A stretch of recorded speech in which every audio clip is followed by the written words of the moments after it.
Eh bien, alors que nous attendons ici que le président Trump prenne la parole à la Maison-Blanche, la Chambre est divisée sur la question de savoir qui a divulgué l'évaluation préliminaire à faible niveau de confiance concernant les installations nucléaires iraniennes. Mais l'histoire montre que presque toutes les fuites proviennent de la branche exécutive. L'évaluation préliminaire à faible niveau de confiance qui a été divulguée, malheureusement et dangereusement, provient probablement de cet organisme. Le principal analyste politique de Fox News, Brit Hume. Brit, ravi de vous voir, bon vendredi à vous. Beaucoup de gens se rejettent la faute à Washington, ce qui est plutôt habituel.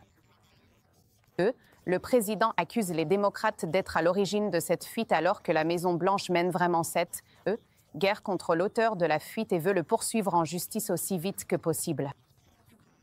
À quel point, êtes-vous confiant que nous saurons un jour qui est à l'origine de la fuite? Parce qu'on attend toujours de savoir qui a fait fuiter la décision Dobbs. C'est vrai, Ayesha, il y a eu beaucoup plus d'enquêtes sur des fuites que de fuites élucidées, et beaucoup plus de fuites que de fuites effectivement investiguées. Donc, vous savez, je vais écouter, ils vont peut-être découvrir qui a fait cette fuite, mais je ne pense pas que ça ait vraiment beaucoup d'importance. Ce qui comptait, bien sûr, c'était l'écho que l'histoire a eu. Un rapport très préliminaire, jugé peu fiable, a dominé l'actualité nationale pendant plusieurs jours parce que les médias s'en sont emparés, l'ont relayé et l'ont traité avec beaucoup plus de sérieux qu'ils ne le méritaient, à mon avis. Donc, ce serait là mon point de désaccord, et l'administration a critiqué les médias à ce sujet, et à juste titre, je pense. Eh bien, c'est intéressant parce que le Congrès a finalement obtenu le briefing classifié qu'il réclamait à corps et à cri. Les démocrates en sont sortis sans contester, en fait, que cette installation avait bel et bien été détruite. En réalité, ils se disputaient sur les mots utilisés pour décrire ce qui est arrivé à cette installation. Donc, Chris Murphy, le sénateur du Connecticut, a dit « Je ne pense tout simplement pas que le président disait la vérité quand il a affirmé que ce programme avait été anéanti. » Brit, est-ce que ça a vraiment de l'importance, le choix des mots? Le programme a été mis à mal. Eh bien, le programme a clairement été mis à mal. Et savoir s'il a été pour des mois, des années ou pour toujours est évidemment une question intéressante, mais il y a une perspective plus large ici. Et je ne pense pas qu'on ait besoin d'accorder beaucoup d'attention au Chris Murphy de ce monde. C'est un partisan farouchement anti-Trump qui dit toutes sortes de choses exotiques et franchement, je ne lui accorderai pas beaucoup d'importance. Je pense qu'il faut qu'on regarde la situation avec une perspective plus large en ce qui concerne le Moyen-Orient et bien au-delà. Par exemple, il y a un an à la même époque, l'Iran était en passe de se doter de l'arme nucléaire. Personne ne sait à quel point il y parviendra. Il avait ses forces militaires robustes en place. Il avait sa structure de commandement révolutionnaire et redouté de la garde révolutionnaire en place. Il y avait des mandataires partout au Moyen-Orient, le Hamas et le Hezbollah en étant des exemples flagrants. Et aujourd'hui, il n'en a plus aucun. Et il avait aussi des alliés dans le monde. La Russie étant l'exemple le plus évident. Et regardez la Russie, si vous voulez, à la suite de tout ce qui s'est passé au Moyen-Orient, à la suite de la chute du régime d'Assad, qui était un allié, et la Syrie, un allié de la Russie. Un pays au secours duquel Poutine et son régime étaient déjà venus auparavant, mais cette fois-ci, ils sont trop occupés par la situation en Ukraine pour pouvoir faire quoi que ce soit. De la même manière, l'Iran est touché. Évidemment, est-ce que le régime iranien n'aurait pas aimé recevoir un peu d'aide de son allié la Russie, à qui il a, vous savez, fourni des drones et d'autres équipements militaires? La Russie n'a pas levé le petit doigt.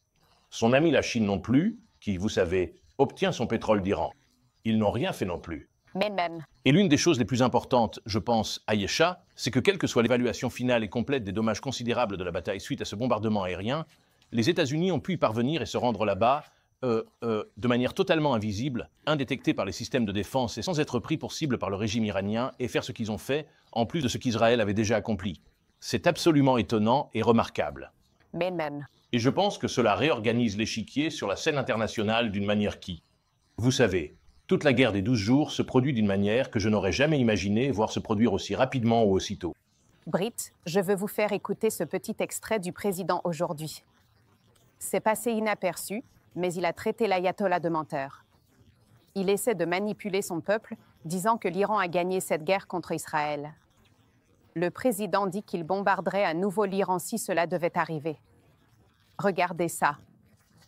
Si les rapports des services de renseignement concluent que l'Iran peut enrichir de l'uranium à un niveau qui vous inquiète, envisageriez-vous de bombarder le pays? Bien sûr. Encore? Sans doute.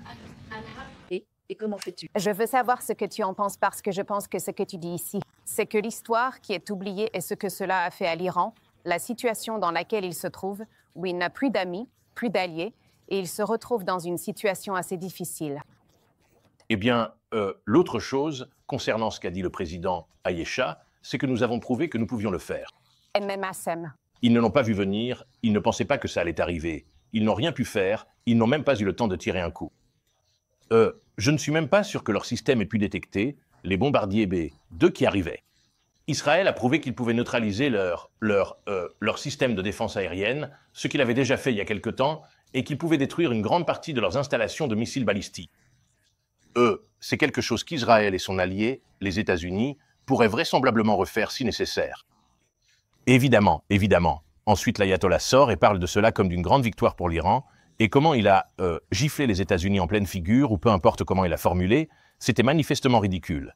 Surtout à la lumière de la compétence et de la maîtrise extrême dont a fait preuve notre armée et notre base là-bas, au Qatar, lorsqu'ils ont tiré. Quoi? 14 roquettes dessus et qu'aucune n'a réussi à passer. Eh bien, nous verrons. Donc je pense que je pense que l'échiquier international a probablement été réinitialisé pour un bon moment. Absolument. Et nous verrons combien de temps l'ayatollah pourra réellement rester au pouvoir dans ce pays. Brithum, toujours un plaisir de vous voir. Passez un excellent week-end. Merci, Ayesha.